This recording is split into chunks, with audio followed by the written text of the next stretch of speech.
મોરબીના ઇન્દિરાનગરમાં સરકારી જમીન પર દબાણ કરનાર 3 બુટલેગરોના 2 મકાન પર તંત્રનું બુલડોઝર ફરી વળ્યું.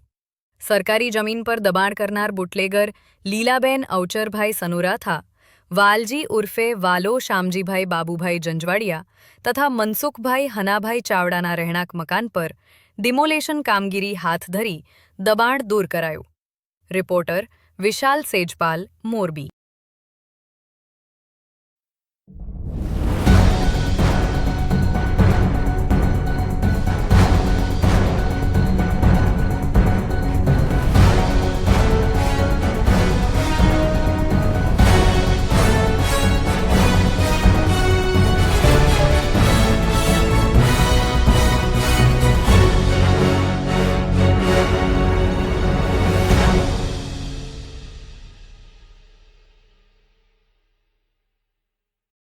સાહેબ આજ ક્યાં કેન્દ્ર ડિમોલેશનની કામગીરી ચાલુ છે. કયા વિસ્તારમાં ડિમોલેશન છે અને કોના મકાન અત્યારે આપણે પાડી છે, કેટલી જગ્યા ખુલ્લી થાય?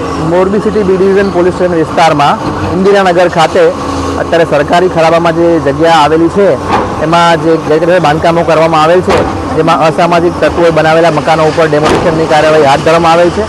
હાલમાં વાલજી શામજી ઝીંઝવાડિયા નામના પ્રોહી બુટલેગર ઉપર જે મકાન સરકારી જમીન પર જેને બનાવેલ છે એ મકાન દૂર કરવાની કાર્યવાહી ચાલુ છે.